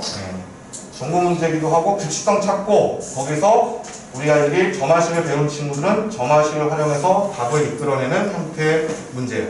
이 문제는 점화식을 찾기 전에 점화식 안 찾아도 풀 수 있는 게 계속 세면 돼요. 계속 세면서 규칙을 찾아가는 활동이죠. 그래서 글로 이런 규칙이 있다를 굉장히 장황해서도 상관없을 것 같아요. 저는 이제 아무래도 모범답안을 만들다 보니까 간략하게 풀었지만 대부분 아이들은 시간을 많이 들여서 굉장히 자세하게 기술해요. 글로. 그런 문제고 그래서 추론 문제가 대다수다. 서울대는 융합 문제, 개방형 문제는 아직까지는 뭐 최근에는 안 나왔고요. 보통 대부분이 추론, 규칙성 찾기 이런 형태, 뭐 아니면 조합기하, 기하조합 문제, 아니면 염색법 이런 문제가 많이 나왔고요. 그래서 이렇게 보시면 될 것 같아요. 그래서 서울대를 지원하려면요, 선행 정도라기보다, 선행 정도도 분명히 있으면 도움을 많이 받아요. 하지만 우선은 수학적 힘이 있어야 돼요. 그러니까 선행보다는 우리 아이가 다각도로 다양하게 풀고 좀 열려있고 사고가 좀 경직되지 않고 열려있어야 돼요.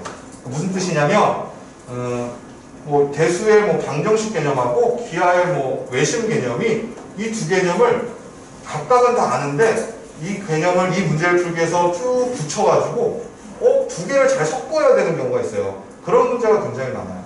그래서 그런 형태로 자기가 배운 부분을 아까 통합적 사고 있죠? 배운 부분을 잘 모으는 그런 형태의 내용이 추론이죠. 그러니까 이 추론이 새로운 걸 만들어내는 거나 뭐 규칙을 뭐 처음 보는 내용을 가지고 하는 게 아니라 기존에 있는 내용들을 잘 조합하고 융합해야 되는 활동이라고 보시면 되고요. 그런 데에서는 뭐 선행 정도를 판단하지 않으셔도 될 것 같아요. 자, 연세대 문제가 나왔어요. 실제로 11문제가 나왔고요. 뒤에 3문제를 제외하고는 실제로 준비시킨 아이들은 대부분 어렵지 않게 잘 풀었어요. 불편하지 않게. 물론 경시과정에 있는 아이들이고 거기서 어느 정도 잘 하고 있는 친구를 기준으로 했을 때는 7번까지는 불편한 게 없었을 거예요. 그래서 여기는 거의 다 맞아야 돼요. 자, 한번 보실게요. 내용은 그래요. 1번은 중등과정 안 해도 풀 수 있는 문제죠. 그리고 2번은 2학년의 순환수수 과정이고 3번은 집합 개념이 좀 들어가는데 집합에 대한 명확한 개념이 안 들어있어도 필수는 있어요. 그리고 4번은 부정방정식 문제고 중등과정에서 A급에서도 나올 수 있는 문제긴 해요. 합차 공식을 이용한 뭐 정수 조건을 가지고 푸는 문제죠. 자, 5번 같은 경우가 이제 함수 방정식이라고 제가 명명을 했지만 그냥 함수예요. 그래서 시계값, 함수값 구하는 형태를 부등식이나 이런 형태를 표시했고 그걸로 잘 세야 되는 문제인데 그냥 조금만 규칙성 가지고 따져보시고 1부터 차근차근 넣다 보면은 그냥 자연스럽게 답이 도출되는 문제예요. 시간이 좀 걸리는 문제죠. 자, 6번 문제 같은 경우는 이제 활용 문제고요. 그래서 연립방정식 활용 문제, 7번은 집합 문제고요. 3번은 뭐 경우의 수 문제인데 뭔가 기호가 있어서 불편할 뿐이지 따져보면 돼요. 1부터 24의 모든 수를 순서상 8개 나눠라. 열심히 넣어보면 돼요. 자, 문제가 되는 게 뭐냐면 9번, 10번, 11번이에요. 9번 같은 경우는 뭐냐면 자, 직사각형의 둘레가 같을 때 넓이가 최대 또는 최소가 되는 직사각형의 존재 여부를 밝혀라. 이유를 서술하여라. 이게 되게 재밌었어요. 그리고 이따 말씀드릴게요. 답 있어요. 10번 같은 경우는 비둘기집 원리예요. 그러니까 비둘기집 원리라는 내용을 알고만 있으면 불편하지 않은데 잘 모르는 경우가 많죠. 아직은. 경시 공부를 안 했던 친구들은 쓸 줄 잘 모르죠. 그래서 조금 어려웠고 실제로 답을 내면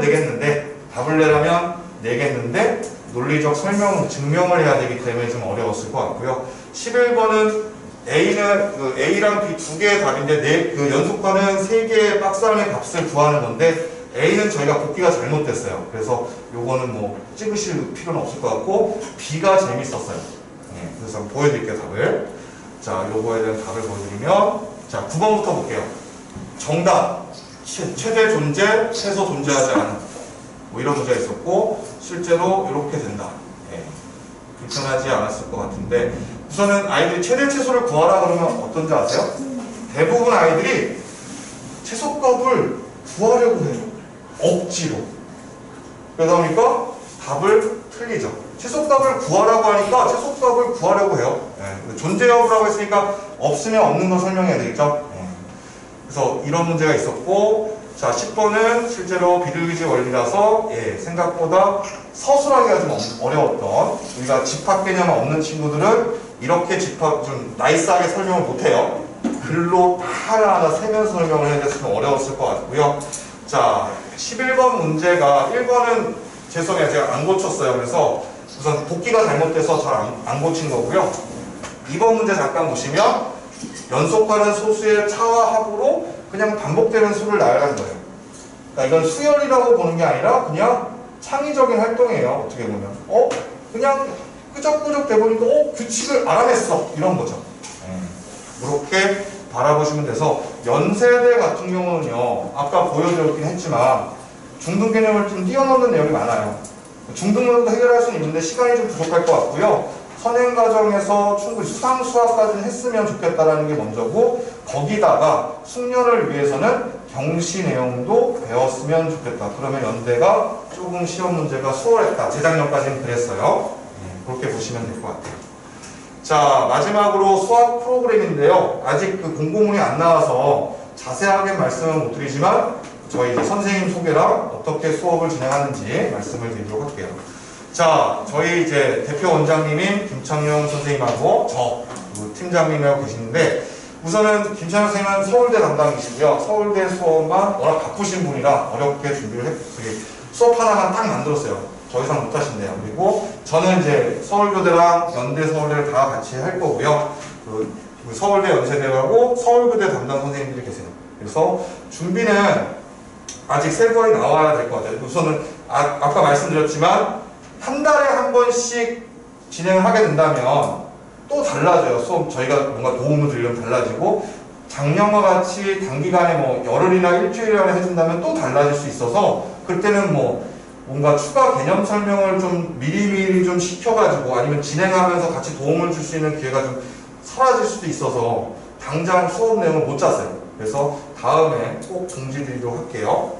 자, 그 다음에 서울교대 프로그램은 우선 가안이죠. 과학과 동일하게 중 가이드 수업을 할 거고요. 답을 알려주는 수업보다는 그 내용들, 키워드를 중심으로 조금 더 추가 공부. 어차피 아이들은 알아야 돼요. 새로운 걸 알게 되면 그것을 누구한테는 물어보고 정확하게 머릿속에 담아야 되기 때문에 그걸 도와드리고 싶고요. 과제 공지에 2일 안에 어떻게든 준비해서 제 수업이 종료된 10시 이후로 가이드를 해드릴 거고요. 과제에 필요한 이제 성질이나 개념 부분을 이때 같이 정리를 좀 해드리도록 할게요. 그리고 온라인 과제 대비는 특강 형태로 만일에 한 달에 한 번씩 나온다는 가정하에서는 기출문제 분석하고 개념 정리, 그리고 실제로 예상되는 문제에 대해서 연습을 할 거고, 3번이 어렵지 않다고 생각하지만 3번을 좀 중심으로 할 거예요. 실제로 아직은 작년에 우리 아이들 60분 동안 푼 친구는 아무도 없어요. 최소 2, 3일, 뭐 하루가 걸린 친구도 있고 2, 3일 동안 고민해서 그 문제풀이 과제를 제출하거든요, 대부분이. 왜냐면 못 푸는 문제가 나오거든요. 근데 욕심이 생기니까 어떻게든 풀으려고 해요. 그러니까 시간에 제한 없이 막 했었는데, 올해는 뭐 장치가 생길 수도 있다는 생각에, 혹시 장치가 있을 수도 있잖아요. 왜? 온라인 시험 제도가 워낙 잘 돼 있잖아요. 그러니까 차라리 온라인 과제는 실제로 그 최종 교대 2차 때 온라인으로 시험 봤었잖아요. 동일한 형태로 그냥 어떤 날 딱 잡아, 공지 주고 어떤 날 딱 잡아서 시험을 볼 수도 있지 않을까. 그러면 다른 건 중요치 않아요. 연산 실수하면 안 돼요. 기본 되는 문제는 다 맞춰줘야 되지 않을까. 그리고 조금 어렵고 생각이 학교 입장에서는 그래요. 어떤 어려운 문제, 아이가 좀 감당하기 좀 벅찬 문제가 왔을 때 해결하는 친구와 해결하는 친구를 평가하는 것보다는 실제로 기본기가 탄탄한, 연산이 탄탄한 친구부터 먼저 선별하는 작업이 필요할 것 같아요. 1차에서는. 그러니까 연산에 대한 부분, 스피드업 문제풀이가 분명히 진행이 돼야 돼요. 실제로 작년 기준으로 했을 때 20문항 형태의 문제들이 1시간 안에 풀 수 있는 훈련을 시키셔야 될 것 같아요. 이건 개인적인 의견이에요. 절대로 그렇게 귀찮은 일을 교대 교수님들이 하진 않으실 건데 혹시 몰라서. 그리고 이 부분은 굉장히 중요해요. 아이가 평가를 받을 때 성대경 씨도 마찬가지잖아요. 30문제를 90분 안에 풀어야 돼요. 스피드 있게 풀어야 돼요. 그리고 본인이 풀었던 것을 점검할 시간은 없어요. 그런 과정은 충분히 훈련을 하셨으면 좋겠다는 게 제 생각이에요. 자, 서울대 연대 수학 프로를 간단하게만 말씀드릴게요. 아까 말씀드린 서울대는 어떤 규칙이나 도형을 탐색하는, 그러니까 어떻게 보면 추론 과정도 있고 융합 문제가 대부분이다 보니까 추리, 그리고 아까 말씀드린 그 5차 시에서는 염색법 진행할 거고요. 마지막에 전략적 설계. 이 부분은 잠깐 설명드릴게요. 전략 설계는 교대에서 만일에 기간이 한 달에 한 번씩 과제가 나온다면 활동지도 수학적 설계가 필요할 수 있어요. 하루 뭐 1시간 안에 해결하는 게 아니라 10분 만에 해결하는 게 아니라 적어도 2, 3일에 걸쳐서 준비하는 활동이나 설계가 들어갈 수도 있지 않을까. 다 개인적인 의견이에요. 나중에 맞추면 굉장히 기분이 좋을 것 같아요. 자, 이런 부분이 분명히 필요하다. 그리고 연대 같은 경우는 올해 그러니까 시험을 안 볼 수도 있다는 얘기가 들려와요. 정해진 건 없는데, 그렇다면 이 아이들은 면접 준비만 하면 될까? 시험 공부는, 그러니까 수학 문제 훈련을 안 해도 될까? 실제로 연대가 작년에는 교수님이 실제로 문제를 제시하고 아이가 문제를 풀었어요. 그러니까 수학 문제를 풀어야 돼요. 더 어려운 거죠. 왜 어렵냐면 우리 아이들 지필은 강해요. 근데 답을 내고서 이걸 설명하는 게 불편한 거죠. 그런 연습을 하기가 어려워요. 그래서 그런 연습을 시킬 필요가 있어서 7차 시, 8차 시는 말하는 연습도 좀 시켜야 되겠다. 물론 시험을 보면 이게 의미가 없을 수도 있잖아요, 어머님.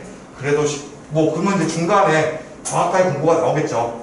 시험을 본다 안 본다. 그러면 이 부분이 변형이 될 수는 있을 것 같아요. 여기까지 말씀드렸고요. 저기 전용 선생님 계시니까 과학 부분은 질문을 좀 질의응답 받으시면 될 것 같고, 수학은 저랑 또 추가적으로 얘기하실 분이 계시면 나눠서 상담 드리도록 하겠습니다. 감사합니다.